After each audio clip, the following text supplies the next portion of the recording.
What is going on, guys? It is Wrestlelamia here, back with another video. It's a go-home show before Survivor Series as WWE prepares for its last PLE of the year. Join us now as we look at this week's edition of SmackDown, as well as the wildest news stories and rumors you need to know, including WWE offers Chris Jericho a return, fans do not want JEY USO to be Cena's final opponent, WWE snub Liv Morgan and Stephanie Vaquer, Trick Williams and Lash legend engaged, a spoiler for Survivor Series title match, is AJ going bold? And much more. Be sure to subscribe and hit that notification bell for daily wrestling videos and follow us on Facebook for exclusive lists.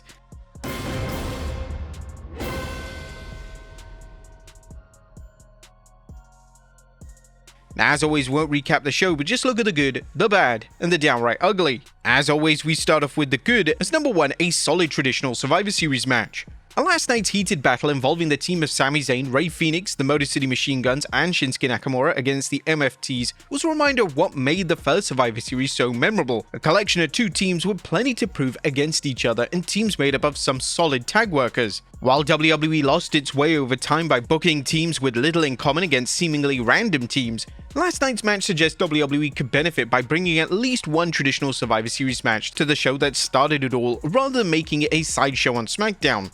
Number 2, AJ Lee, I'll make sure we win. As sometimes less is more, something evident from AJ Lee's cryptic comment that she would make sure her team wins. What exactly AJ meant is unknown, which adds to the intrigue going into the match. Hopefully the babyfaces won't regret taking someone whose memoir was titled "Crazy is My Superpower" as a partner. Number 3, good hype for Survivor Series. WWE continued the hype for Survivor Series, focusing on the Women's War Games match, with some excellent backstage bits and a dynamite match between Asuka and Charlotte Flair. While the men's match didn't get any attention, WWE did a solid job hyping it earlier on Raw. There wasn't anything fresh they could have done last night without overshadowing the women. Number 4, an awesome advantage match. Last night's Charlotte vs Asuka match to determine who will have the advantage in the Women's War Games match was pure gold, as it gave fans a preview of what to expect tonight, and it played heavily on the two talents' violent history. Flair went into the match with the understanding that this was the Asuka who sidelined her for over a year thanks to the ACL and MCL injuries she took during a past match with Asuka. This was a great nod to the past, as it hinted Flair might be wary going in, or she might be too bent on revenge to think clearly. This only added to what fans knew would be a terrific match, with Flair getting a much needed win for her team. Number 5, Jade Cargill is a menace. The WWE Women's Champion Jade Cargill needed a gimmick to stop from sinking as a single star. WWE may have found something that really works. Last night saw Jade up a menace to society role, ruining fellow heel Chelsea Green's United States Championship win while also menacing B-Fab backstage. It's great that they've really turned the notch up here. Number 6, R-Truth delivers as usual. Truth's tete-a-tete with SmackDown General Manager Nick Aldis over the use of his balls for the drawing to determine LA Knight's opponent in the Last Time Is Now tournament was hilarious as usual, with Nick skillfully playing straight man without looking buffoonish. And a perfect fit. Last night's SmackDown squeezed a lot of storylines into the show, despite some lengthy matches, particularly the traditional Survivor Series match. Fans got to see backstage segments that furthered programs involving Ilya Dragunov and Tommaso Ciampa, Damian Priest, Aleister Black, and as well as Jade Cargill menacing the women's division. Since this week's edition of SmackDown was already pre-taped and spoilers had already hit the internet, it was still a good show, and WWE did the best they could with the situation. But that was a good. What about the bad? Is number 1, Wyatt 6 Afterthought Tour. The Wyatt 6 vs the MFTs feud, if it can really be called that, continued plodding through last night as Uncle Howdy delivered a Sister Abigail to MFT Solo Sikoa following the Wishes version of the Bloodlines win over Sami Zayn and co. While few fans are sorry that the Wyatts haven't been on TV so much, particularly since WWE still doesn't know how to book them, their absence has made this one of WWE's most disappointing feuds, and that's saying a lot. And number 2, The Miz loses again. WWE's Last Time Is Now tournament continues to disappoint as it's lost all its direction following the first round. Fans were dismayed at JEY USO winning the first round match, and they had to be fuming after he defeated Rusev, while The Miz's second chance in the tournament was pointless. Many fans were kind of disappointed at the fact that with Sheamus being injured, WWE would think on their toes and make a replacement more memorable. However, having The Miz, who's already lost in the first round, being his replacement was really lackluster. And to make things worse, he lost for a second time. Some WWE fans are already predicting that the finals will boil down to JEY USO vs Gunther, a rematch that no one besides Triple H seems to want. That was nothing downright ugly. WWE walked the fine line between hyping Survivor Series without SmackDown seeming like a 2-hour pre-show. Again, like we mentioned in the good, this was a pre-taped show, and there's only so much they can do. What do you guys think of the blue brand last night? Let us know in the comments down below. Now let's move on to the news. Our first story looks at WWE offers Chris Jericho a return. Atop of today's news is a major report concerning Chris Jericho and what WWE has planned for him should he decide to jump back to the promotion. Dave Meltzer is reporting in this week's Wrestling Observer newsletter that, as noted many times, this one is a Jericho decision and all hints are in the WWE direction.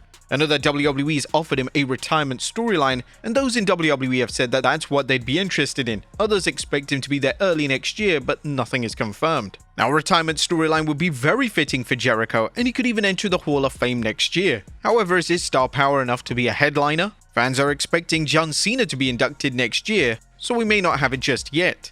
Next up, fans do not want JEY USO to be Cena's final opponent.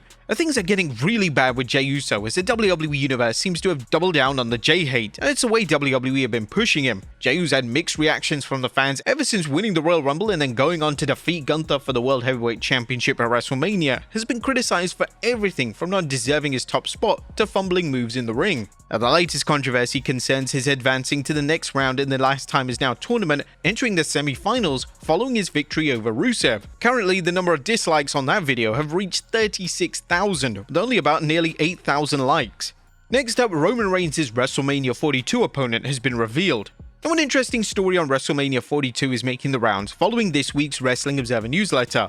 It's been reported that WWE's original plan for 2026's WrestleMania was for Roman Reigns to throw down with Seth Rollins. Every key booking decision at this point for the top few people in the company do involve building matches, both planned for both WrestleMania in Las Vegas in 2026 and for the 2027 show in Saudi Arabia. We don't know what the matches are, past a confirmation of what we already knew, which was Reigns vs Rollins was scheduled as a Night 2 main event for 2026. Seth's shoulder injury has put this on hold, and while Rollins recently said he expects to be back around February, that kind of seems unrealistic given the severity of his shoulder injury. Still, fans have repeatedly seen superstars return earlier than expected from injury.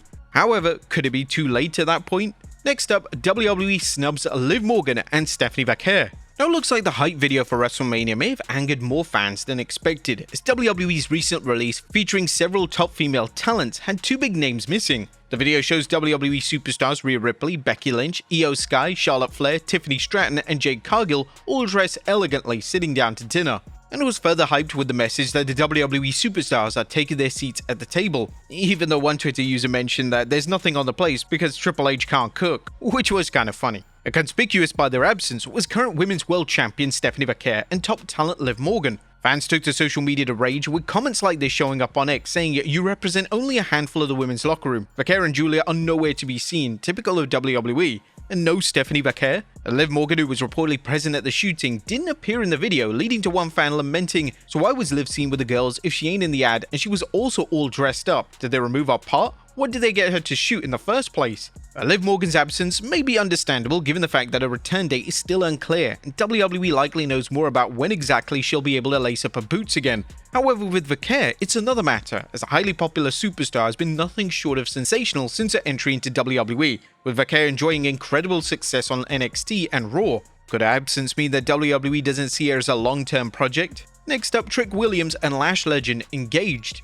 Wedding bells are on the horizon for two WWE superstars, Lash legend and Trick Williams. Williams recently proposed to Legend, with Lash taking to Instagram to reveal her reaction after saying yes. 1,000,000 times yes. As I'm making this post, I'm getting emotional again, but of pure joy, happiness, and peace. If you know me, you know I don't play about my man. I love him more than words could ever put together, so honored and blessed and thankful to spend the rest of my life with my handsome bestie, Trick Williams. A huge congratulations to the happy couple. Will they be the new power couple in WWE though? Next up, where is Santos Escobar? Where the hell is Santos Escobar? As fans have been asking this ever since news broke that Escobar inked a new money deal with WWE. Alvarez discussed Escobar's whereabouts during a recent edition of Wrestling Observer Live. I know he signed a new contract, and I know it was a very big contract. Whatever you think about WWE booking, they're not going to sign this guy to this kind of money and not push him. WWE believes we actually need a real idea for this before we bring him back. Alvarez added more details to the story, saying, "I know one of his requests with his new contract was that he wanted a personal meeting with Triple H to discuss his future plans, so they're going to come up with something and give him a big push." Brian noted that given the money Santos is making, he likely has no problem staying at home until WWE finds a solid direction for him. Next up, a spoiler for Survivor Series title match tonight. Now, it is time for a possible spoiler for tonight's Survivor Series, so again, skip ahead to our next story if you like surprises, which I'm sure you do. A newly crowned Intercontinental Champion John Cena is set to defend the belt against Dominic Mysterio, the man he recently dethroned. With Cena set to retire soon, some fans doubt that Cena will hold the title for long, but during an edition of the Wrestling Observer Live, Brian Alvarez suggested otherwise. John won the title from Dominic. Well, here's the thing, what I know is that the plan, and the plans can change. The plan is that John Cena is beating Dominic. As Cena only has one match set, and that's at December's Saturday night's main event. So it's possible he's going into his last ever match as champion. Of course, be sure to check out our Survivor Series recap and analysis video as we look at the good, the bad, and the downright ugly. Next up, when WWE was interested in Matt Cardona. Matt Cardona's much celebrated return to WWE has fans talking, including conversations about why WWE didn't bring him back sooner. And now Ringside News is discussing how long Cardona, who worked for years in WWE as Zack Ryder, has been on their radar for a return. Ringside News can confirm that Matt Cardona's name was brought up shortly after Triple H took over creative and Braun Strowman returned for his second WWE run. Not sure if I ever put that story out, but I did speak to a member of the creative team about it at the time. And finally, is AJ going bald? And last but not least, is AJ gonna get rid of the soccer mom haircut? No, it's not because he's losing his hair, but according to AJ, he might be trimming his hair soon, with the eventual goal of going bald. Styles recently revealed during a chat with Inside the Ropes that, according to my wife, it's gonna be cut soon, like it's getting way too long and she doesn't like it. So she's repeatedly telling me I'm gonna have to cut a couple of inches off, which is fine. I'll cut it all off now, but when retirement finally comes, that'll be the first thing that goes. Probably the hair. Or when you look at AJ Styles bald, he kinda looks like Luke Gallows. Maybe you should get rid of the beard too. But there you have it, folks. Our look at the go-home edition of SmackDown, as well as the wildest news stories and rumors you need to know. Be sure to leave your comments down below, and I'll see you next time with some more wrestling content.